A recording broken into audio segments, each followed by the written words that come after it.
राधा स्वामी जी। साध संगत जी, आज का विषय बहुत ही गहरा, बहुत ही रहस्यमयी और हर उस आत्मा के लिए जरूरी है जो सच्चे मन से भजन सुमिरन करना चाहती है।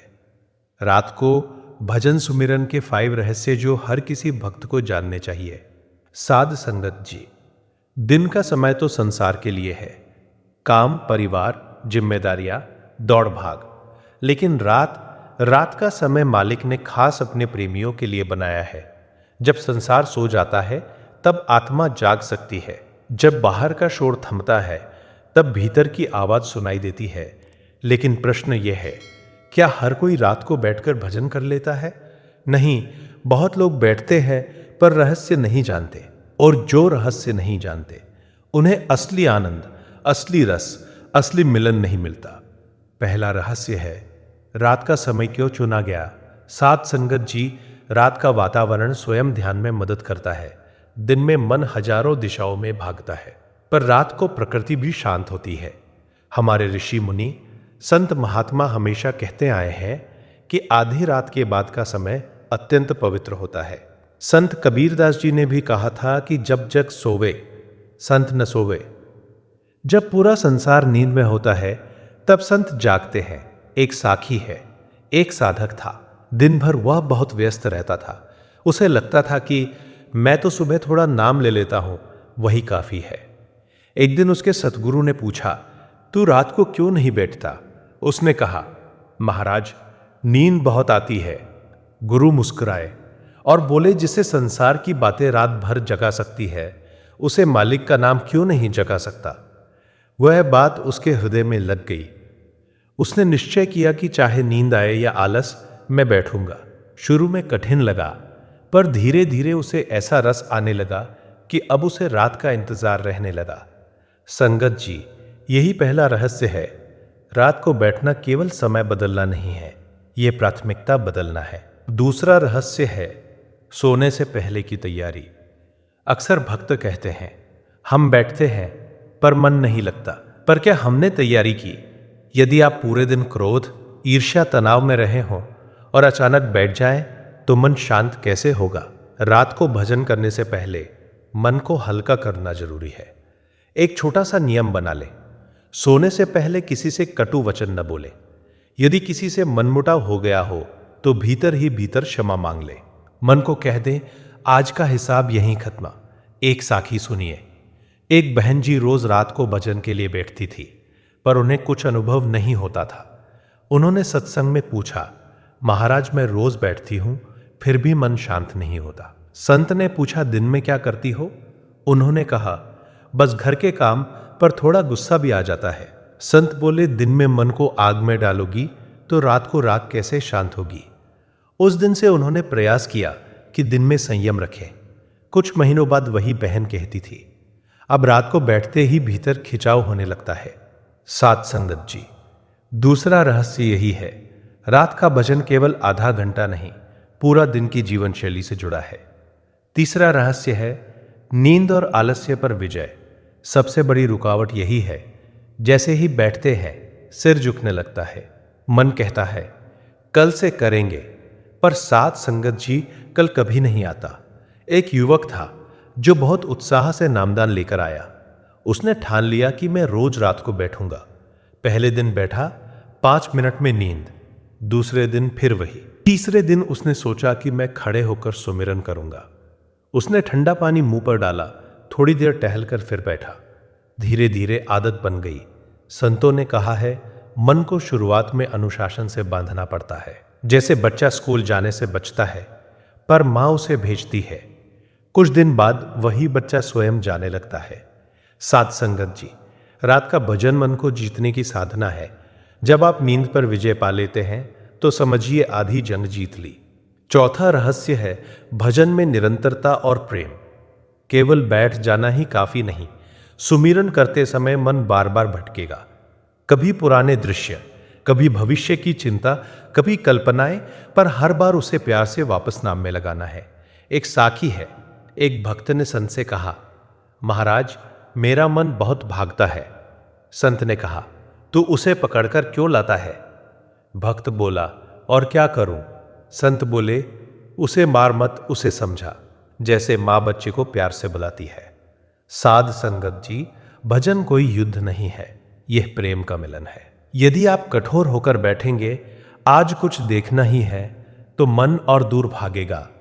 पर यदि विनम्र होकर कहेंगे, मालिक मैं आ गया हूं, चाहे कुछ मिले या न मिले, तो भीतर शांति उतरने लगेगी। पांचवा और सबसे गहरा रहस्य है, रात का भजन आत्मा को ऊपर खींचता है। संतों ने कहा है कि रात के समय सूक्ष्म लोकों का प्रभाव अधिक होता है। जब वातावरण शांत होता है, तब भीतर की ध्वनि को सुनना आसान होता है। पर यह तभी संभव है जब नियमित अभ्यास हो। एक वृद्ध भक्त थे, उम्र अधिक थी, शरीर कमजोर था, फिर भी वे रात को उठकर बैठते थे। किसी ने पूछा, इतनी उम्र में क्यों कष्ट करते हो? वे मुस्कुराए और बोले, दिन भर शरीर दुनिया के लिए काम करता है, रात को मैं अपनी आत्मा के लिए काम करता हूं। कुछ वर्षों बाद जब उनका अंतिम समय आया, उनके चेहरे पर अद्भुत शांति थी। देखने वाले कहते थे, ऐसा लगता है जैसे कोई सो रहा हो। साध संगत जी, रात का भजन मृत्यु को भी मधुर बना देता है, क्योंकि जो रोज भीतर जाता है उसे अंतिम यात्रा का भय नहीं रहता। अब एक गहरी बात, कई लोग सोचते हैं कि हमें कोई प्रकाश दिखे, कोई ध्वनि सुनाई दे, तभी समझेंगे कि प्रगति हो रही है। पर यह भी एक बाधा है। सच्चा रहस्य यह है कि बिना अपेक्षा के बैठना, अनुभव अपने समय पर होगा। जैसे बीज बोते हैं, क्या अगले दिन पेड़ बन जाता है? नहीं, पर यदि रोज पानी देते रहें तो एक दिन अंकुर फूटता है। भजन सुमिरन भी ऐसा ही है। साध संगत जी, रात का समय अमूल्य है। मोबाइल, टीवी, व्यर्थ की बातें, ये सब हमारी शक्ति चुरा लेते हैं। यदि हम उस समय का थोड़ा सा हिस्सा भी मालिक को दे दें तो जीवन बदल सकता है। एक साखी सुनिए। एक युवक ने संत से पूछा, महाराज, क्या सचमुच रात का भजन इतना प्रभावशाली है? संत ने कहा, आज से 40 दिन निरंतर बैठ, फिर खुद बता देना। उसने संकल्प लिया। पहले 10 दिन कठिन थे, 20 दिन बाद मन थोड़ा शांत, 30 दिन बाद भीतर हल्की सी शांति का अनुभव। 40वें दिन वह रो पड़ा, महाराज, अब समझ आया कि मैं अब तक क्या खो रहा था। साध संगत जी, रहस्य कोई जादू नहीं है। रहस्य है समय की पवित्रता, मन की तैयारी, आलस्य पर विजय, प्रेम पूर्वक निरंतरता और बिना अपेक्षा के समर्पण। जो भक्त इन 5 रहस्यों को अपनाता है, उसके लिए रात अंधकार नहीं रहती, वह प्रकाश का द्वार बन जाती है। मालिक हम सबको ऐसी शक्ति दे कि हम केवल सुने नहीं, अपनाए भी। रात को जब सब सो जाएं, तब हम अपने असली घर की ओर एक कदम बढ़ाएं। हमने 5 रहस्यों की चर्चा की, परंतु यह विषय इतना गहरा है कि हृदय स्वयं आगे बोलना चाहता है। क्योंकि रात का भजन केवल अभ्यास नहीं, यह आत्मा और परमात्मा के बीच की सबसे निजी मुलाकात है। साध संगत जी, अब एक और गहरा पहलू समझिए।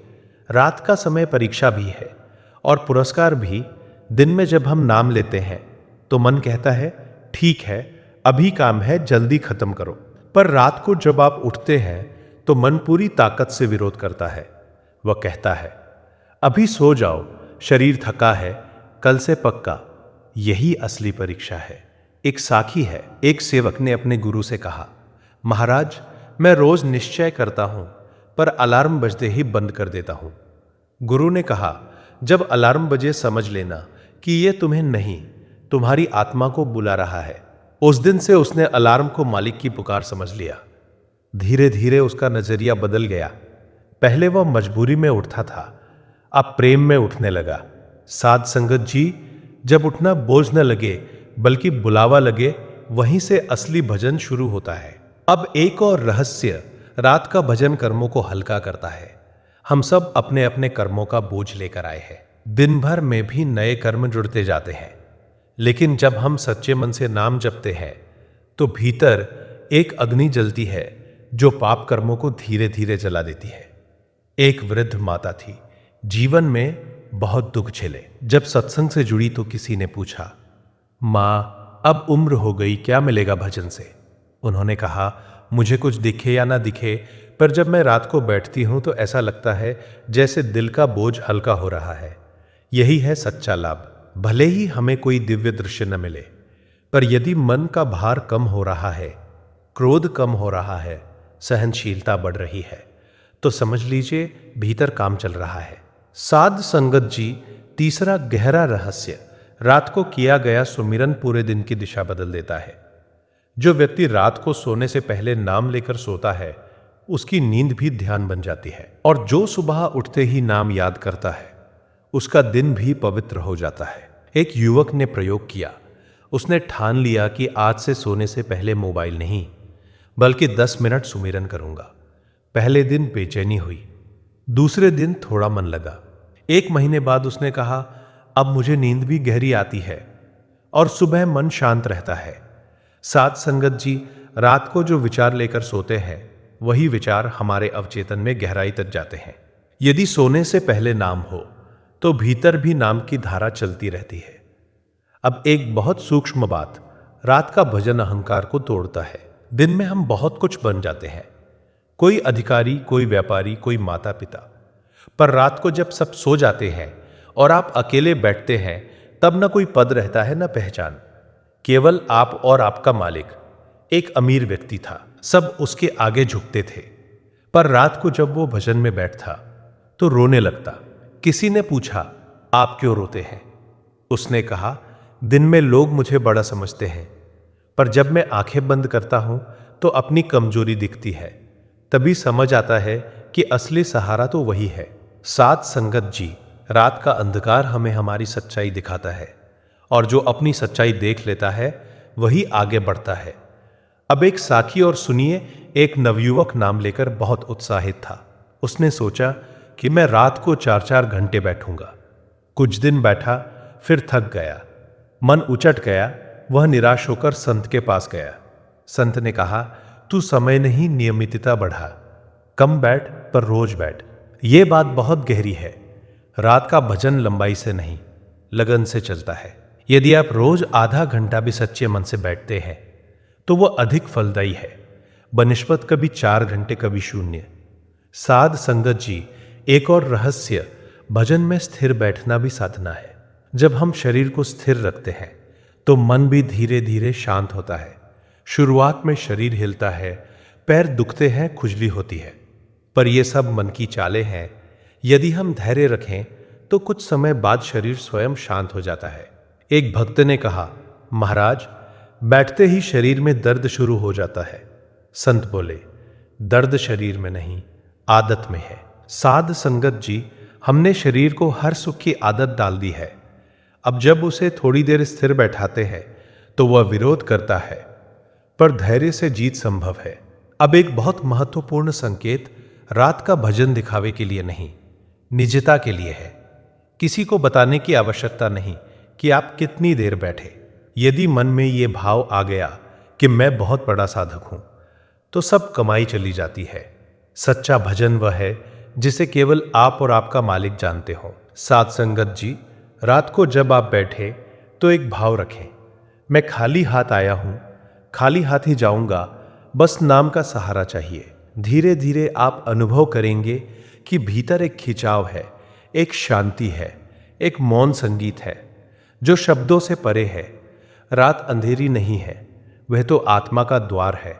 जो जाग गया वही पा गया। अब सुनिए आर्यमित्र की साखी। आर्यमित्र बाहर से बहुत सफल दिखता था, अच्छी नौकरी, परिवार का सम्मान, मित्रों का साथ, सब कुछ था। लेकिन रात को जब वो अकेला होता तो एक अनजानी खाली जगह उसे भीतर से खींचती थी। वह अक्सर देर रात तक मोबाइल चलाता, हंसी मजाक के वीडियो देखता, खुद को व्यस्त रखता ताकि वो खालीपन महसूस ना हो। पर जैसे ही लाइट बंद होती और कमरा अंधेरे में डूब जाता, उसका मन बेचैन हो उठता। उसे लगता जैसे भीतर कोई दरवाजा है जो खुलना चाहता है, पर वह जानता नहीं कि उसे कैसे खोले। एक दिन वह यूं ही सत्संग में चला गया। वह संत की आवाज बहुत शांत थी, पर शब्द सीधे हृदय में उतर रहे थे। रात का समय आत्मा की जागृति का समय है।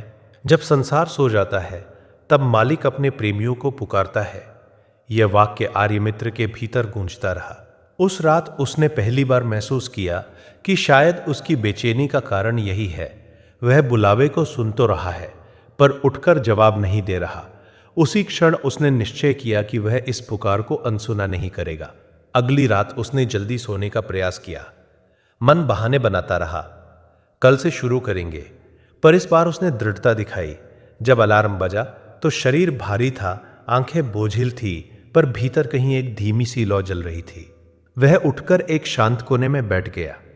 शुरुआत में मन भटका, विचारों का तूफान उठा, कभी ऑफिस, कभी पुरानी यादें, कभी भविष्य की चिंता, पर हर बार वह प्रेम से नाम में लौट आता। कोई चमत्कार नहीं हुआ, कोई दिव्य दृश्य नहीं दिखा, पर कुछ बदला उसके भीतर का रवैया। धीरे धीरे रात का अंधकार उसे डराने के बजाय अपनापन देने लगा। उसे महसूस हुआ कि वह अकेला नहीं है, जैसे कोई अदृश्य उपस्थिति उसके साथ बैठी है। दिनों के साथ उसका स्वभाव बदलने लगा। क्रोध कम, धैर्य अधिक, शिकायतें कम, कृतज्ञता अधिक। उसे समझ आया कि रात का भजन केवल आंखें बंद करने का अभ्यास नहीं, बल्कि हृदय खोलने की प्रक्रिया है। आर्यमित्र की यात्रा अभी शुरू ही हुई थी, पर उसने जान लिया था कि जिसने उसे भीतर से पुकारा है, वही एक दिन उसे अपने असली घर तक भी पहुंचा देगा। साध संगत जी, आर्यमित्र की साधना अब आदत में बदलने लगी थी, पर मन की चालें अभी समाप्त नहीं हुई थी।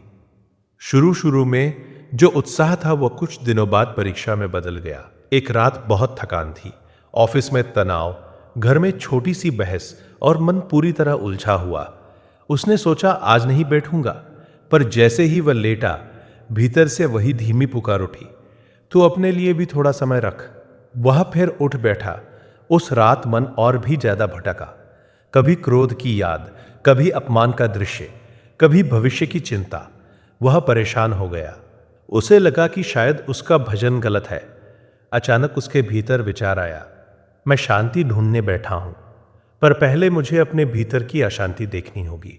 उसने भागते मन को रोकने की कोशिश छोड़ दी और केवल नाम को धीरे धीरे दोहराने लगा।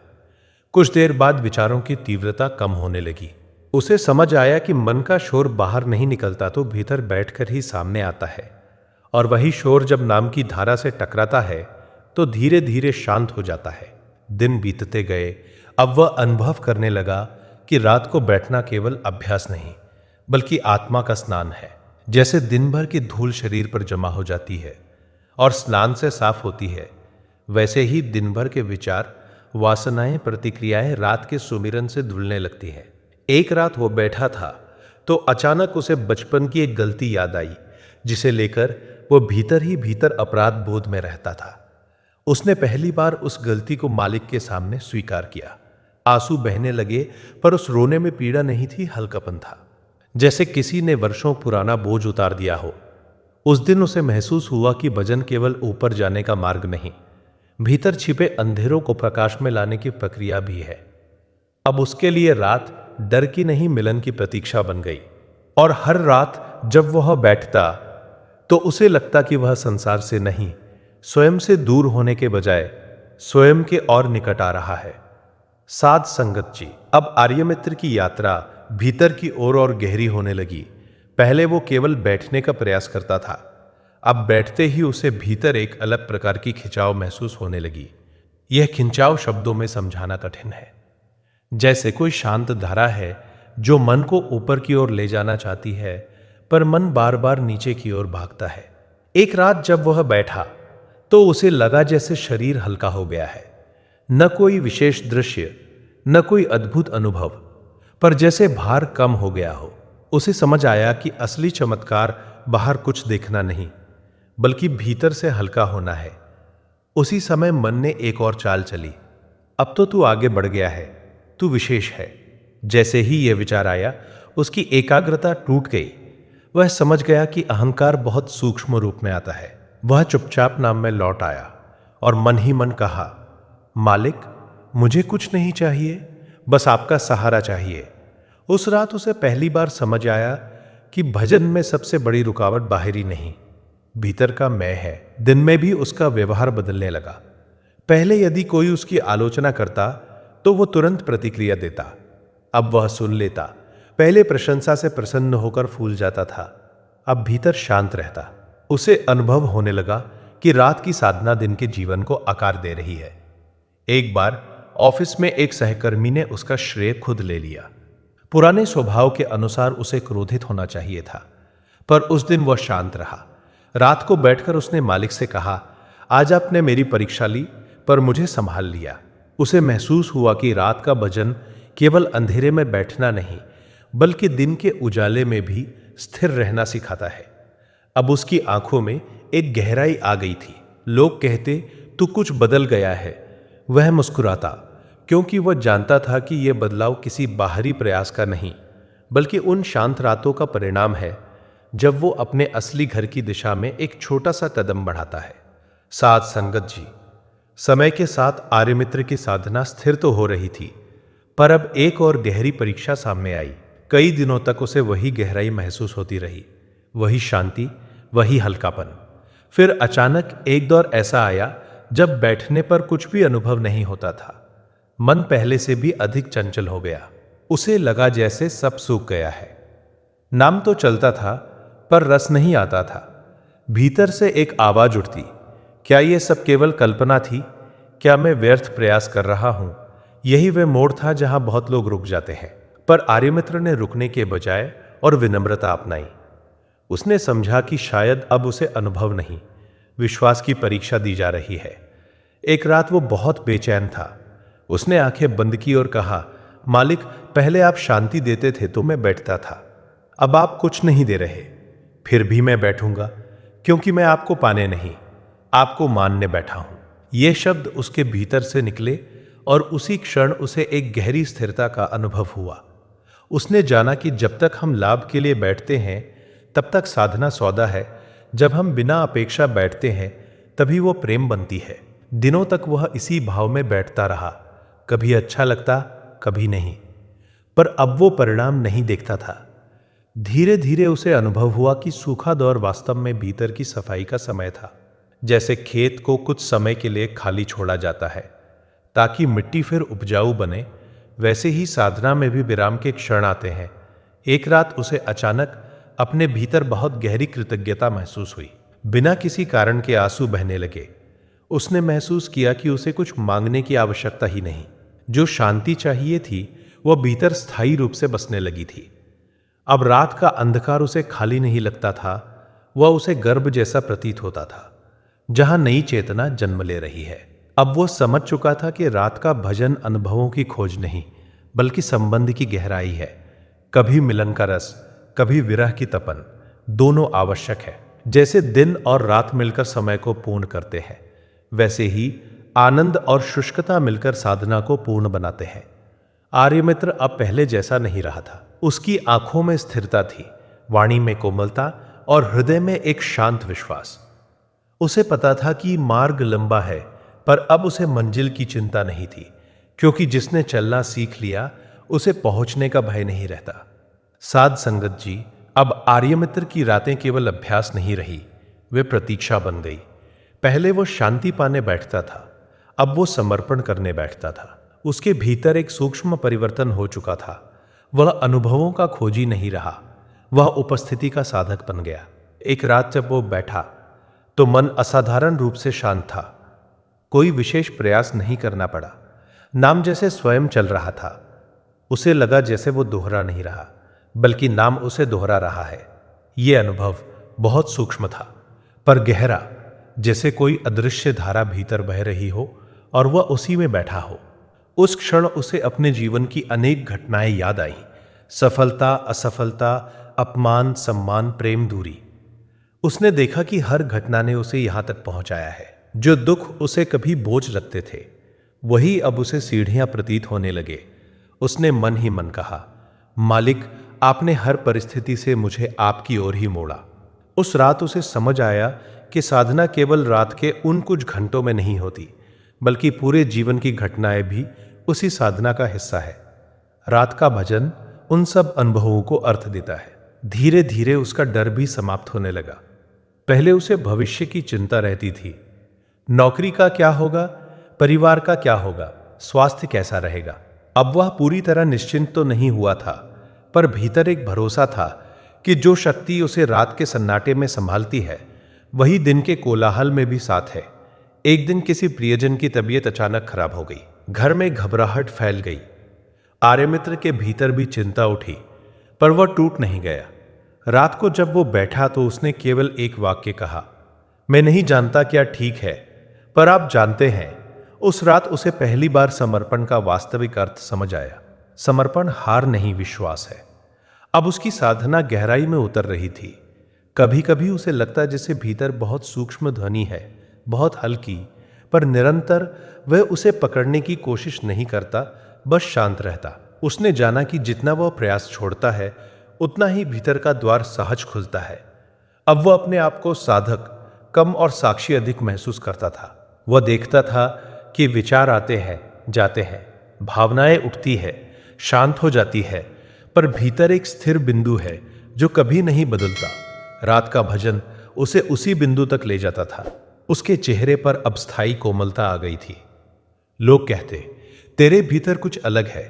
वो जानता था कि यह अलगपन उसका नहीं, उस नाम का प्रभाव है जो रात की नीरवता में उसे थाम लेता है।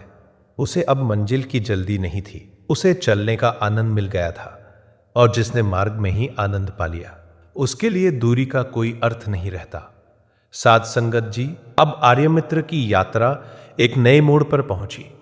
पहले वह रात को बैठकर शांति खोजता था, फिर समर्पण सीखा, और अब उसे अनुभव होने लगा कि जो शांति वह रात में पाता है वही धीरे धीरे दिन में भी साथ चल रही है।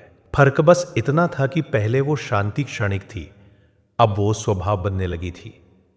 एक रात वो सामान्य रूप से बैठा, कोई विशेष तैयारी नहीं, कोई विशेष अपेक्षा नहीं, बस जैसे कोई प्रिय से मिलने बैठता है, सहज शांत, बिना औपचारिकता के। उस रात नाम की धारा बहुत सूक्ष्म थी, पर निरंतर। उसे लगा जैसे भीतर कोई केंद्र है जहां पहुंचते ही सब कुछ थम जाता है। विचार आते पर किनारे पर रह जाते, भावनाएं उठती पर गहराई तक नहीं पहुंचती। उस केंद्र में केवल मौन था, पर वह मौन खाली नहीं था, वह जीवंत था, जैसे मौन ही संवाद हो। उसी मौन में उसे एक गहरी अनुभूति हुई। वह मालिक को खोज नहीं रहा था, मालिक उसे खोज रहा था। यह भाव अचानक आया और उसके भीतर विनम्रता की लहर दौड़ गई। अब तक वह सोचता था कि वह प्रयास कर रहा है, वह उठता है, वह बैठता है, वह नाम लेता है, पर उस रात उसे लगा कि उठने की प्रेरणा भी उसी की है, बैठने की शक्ति भी उसी की है, और नाम भी उसी का है। वो केवल माध्यम है। इस समझ ने उसके भीतर से बोझ हटा दिया। अब साधना श्रम नहीं रही, अनुग्रह बन गई। दिन में भी यह भाव उसके साथ रहने लगा। जब कोई कठिन परिस्थिति आती तो वह पहले की तरह अकेला महसूस नहीं करता। उसे लगता जैसे भीतर एक साक्षी है जो सब देख रहा है पर प्रभावित नहीं हो रहा। एक दिन किसी ने उसके साथ अन्याय किया। पहले वह बहुत दुखी होता, पर अब उसने केवल देखा कि दुख उठ रहा है, फिर शांत हो रहा है। रात को बैठकर उसने उस व्यक्ति के लिए भी शुभ भाव किया। उसे आश्चर्य हुआ कि यह परिवर्तन कैसे संभव हुआ। वह समझ गया कि रात की साधना ने उसके भीतर करुणा का स्रोत खोल दिया है। अब उसके लिए भजन कोई विशेष समय तक सीमित नहीं था। रात उसका आधार थी, पर दिन उसका विस्तार। वह चलते फिरते भी नाम को याद करने लगा, कभी गाड़ी चलाते हुए, कभी प्रतीक्षा करते हुए, कभी थकान में। उसे लगा कि जैसे भीतर एक सूक्ष्म धारा है जो कभी रुकती नहीं। एक रात जब वह गहरी एकाग्रता में बैठा था, उसे लगा जैसे भीतर का अंधकार धीरे धीरे प्रकाश में बदल रहा है। यह बाहरी प्रकाश नहीं था, आंखों से दिखने वाला नहीं, यह समझ का प्रकाश था। उसे लगा कि वह शरीर नहीं है, विचार नहीं है, भावनाएं भी नहीं है, वह कुछ और है, शांत स्थिर साक्षी। उस क्षण उसे मृत्यु का भय भी क्षीण लगता था। उसने महसूस किया कि जो भीतर स्थिर है वह जन्म और मृत्यु से परे है। उसकी आंखों से आंसू बहने लगे, पर इस बार आंसू किसी पीड़ा के नहीं थे, ये कृतज्ञता थी। उसने मन ही मन कहा, मालिक, आपने मुझे बाहर से नहीं बदला, भीतर से बदल दिया। अब उसकी रातें भय या अपेक्षा से नहीं, प्रेम से भरी थी। उसे अनुभव हो चुका था कि रात का अंधकार शून्य नहीं गर्भ है जहां आत्मा पुनर्जन्म लेती है। वह समझ चुका था कि सच्चा रहस्य अनुभवों की चमक में नहीं, स्थिरता की गहराई में है। और इस प्रकार आर्यमित्र की यात्रा चलती रही, बिना शोर, बिना प्रदर्शन, बिना घोषणा। केवल एक साधारण जीवन जिसमें हर रात वो चुपचाप बैठता और चुपचाप अपने असली घर की ओर एक और कदम बढ़ा देता। संगत जी, अब आर्यमित्र की साधना में एक ऐसी परिपक्वता आने लगी थी जो शब्दों से परे थी। पहले वह अनुभवों को पहचाना था। शांति आई, अशांति आई, आनंद आया, सूखापन आया। अब वो इन सबको आते जाते देखता था, जैसे आकाश बादलों को देखता है, न पकड़ता है न रोकता है। रात को जब वह बैठता तो उसके भीतर एक गहरा स्थैर्य रहता, नाम और प्रयास से नहीं चलता था, वो उसकी श्वास के साथ जुड़ गया था। एक रात अचानक उसके भीतर बहुत गहरी विरह की भावना उठी।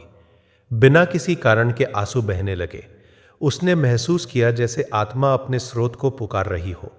ये दुख नहीं था, ये दूरी का एहसास था। उसने पहले कभी ऐसा नहीं अनुभव किया था। पहले वह शांति चाहता था, अब उसे मिलन की प्यास लगने लगी। वह बोला, मालिक, यदि आप ही सब है तो ये दूरी क्यों? उसी क्षण भीतर से एक बहुत सूक्ष्म भाव उठा। दूरी केवल अनुभव में है, वास्तविकता में नहीं। जैसे सूरज और किरण अलग नहीं, पर बादल बीच में आ जाएं तो अलग प्रतीत होते हैं। उस रात उसने जाना कि साधना का अंतिम चरण शांति पाना नहीं, स्वयं को खो देना है। जब तक मैं बैठा है कि मैं भजन कर रहा हूं, तब तक सूक्ष्म दूरी बनी रहती है, पर जिस दिन मैं पिघलने लगता है, उसी दिन मिलन का द्वार खुलता है।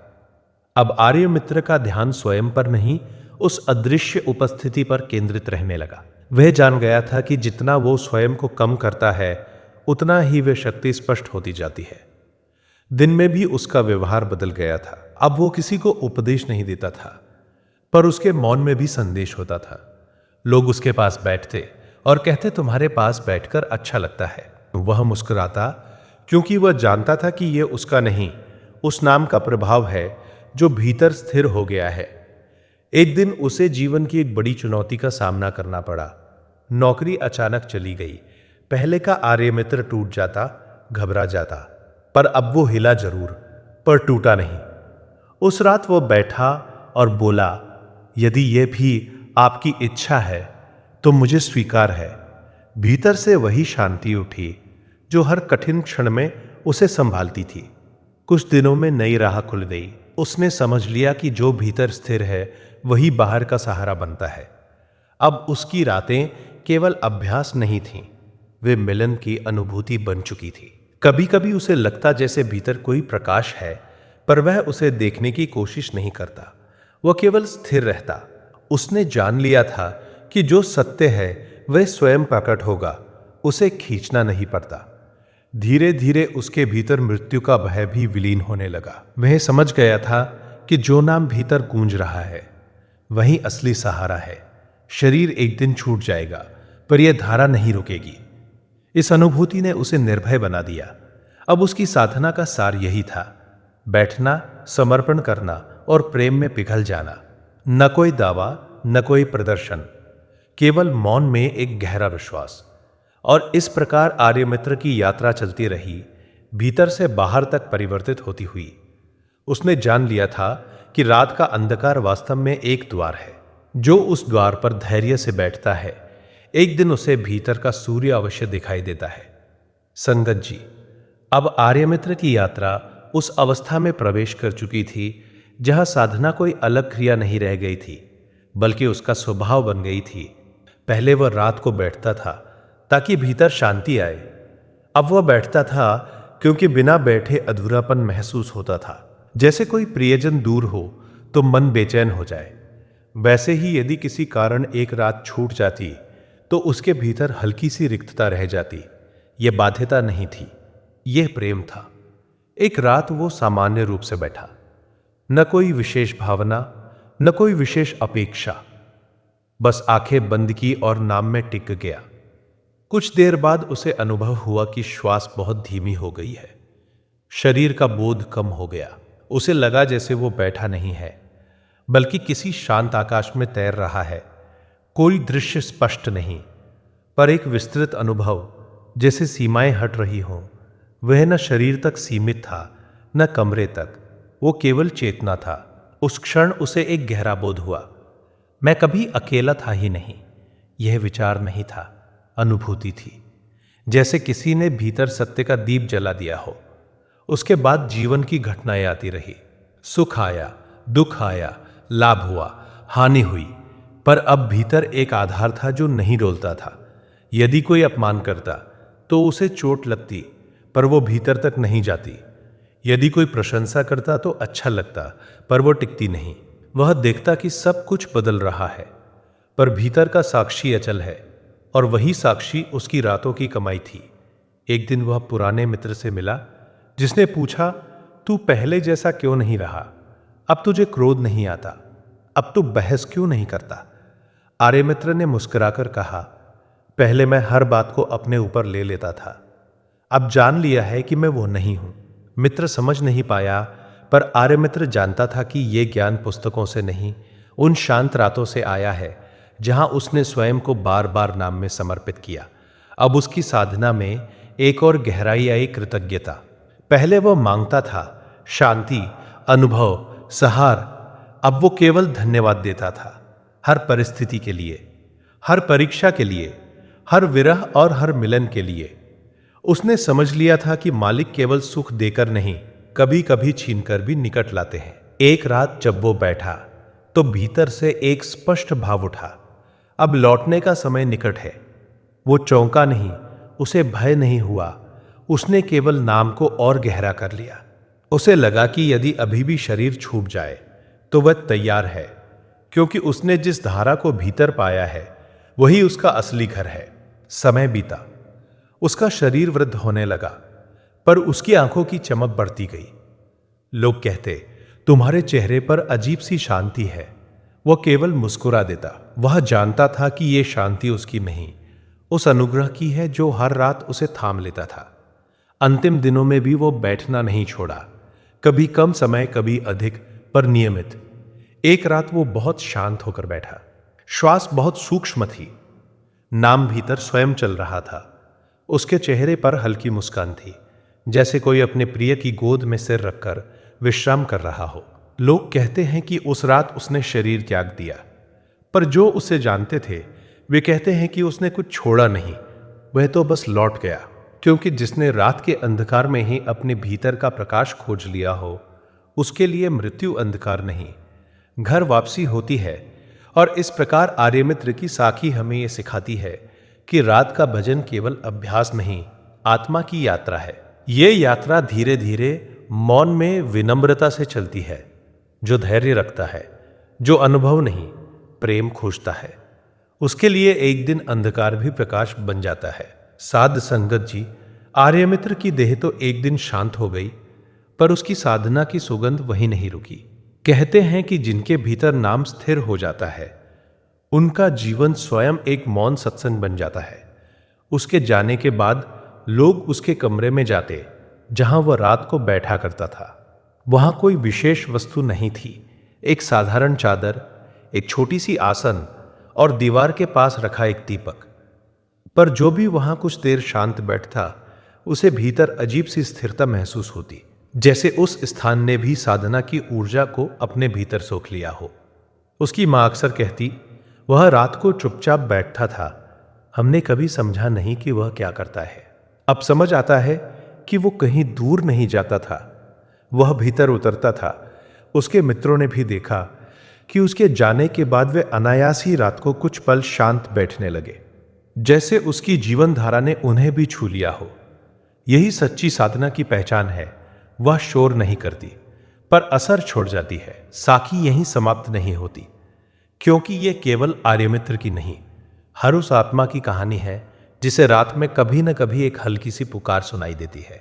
फर्क बस इतना है कि कोई उस पुकार को अनसुना कर देता है और कोई उठकर बैठ जाता है। रात का अंधकार केवल नींद के लिए नहीं, जागृति के लिए भी है। जब संसार की रोशनियां बुझती है, तब भीतर का दीप जल सकता है। यदि कोई पूछे कि इस पूरी यात्रा का सार क्या है, तो उत्तर सरल है, नियमितता, विनम्रता और प्रेम। अनुभव आएंगे जाएंगे, मन कभी शांत कभी अशांत होगा, पर जो बैठता रहता है वह धीरे धीरे उस बिंदु तक पहुंच जाता है जहां बैठना और मिलना एक हो जाते हैं।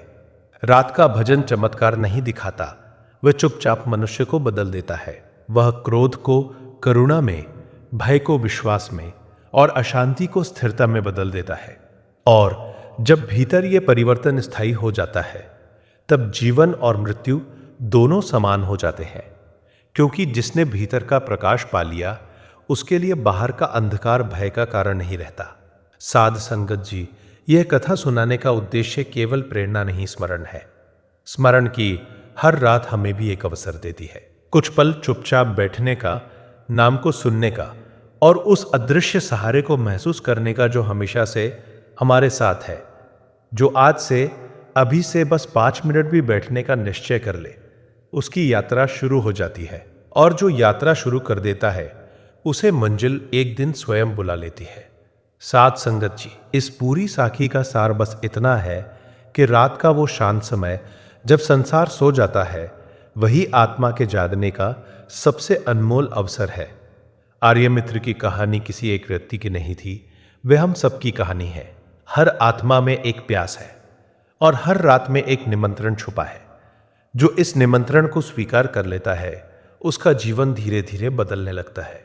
बाहर की परिस्थितियां वैसी ही रहती हैं, पर देखने का दृष्टिकोण बदल जाता है। दुख आता है पर बहका नहीं पाता, सुख आता है पर बहका नहीं पाता, क्योंकि भीतर नाम की वो शांत धारा बहने लगती है जो हर तूफान में सहारा बनती है। यदि इस साखी ने आपके हृदय को छुआ है, यदि आपको लगा कि रात का समय केवल सोने के लिए नहीं, जागने के लिए भी है, तो इस संदेश को यहीं तक सीमित मत रखिए, इसे अपने तक मत रखिए। ऐसे और भी कई हृदय हैं जो इस पुकार को सुनना चाहते हैं। इस वीडियो को लाइक कीजिए ताकि ये और लोगों तक पहुंचे, शेयर कीजिए ताकि किसी और की भी रात बदल सके। और अगर आप भी ऐसी ही आत्मिक साखियां और गहरे सत्संग सुनना चाहते हैं तो चैनल को सब्सक्राइब जरूर कीजिए। और हाँ, साध संगत जी, नीचे कमेंट में प्रेम से लिखना न भूलें, राधा स्वामी जी, ताकि ये केवल शब्द न रहे बल्कि एक भाव बनकर हम सबको जोड़ दे। राधा स्वामी जी।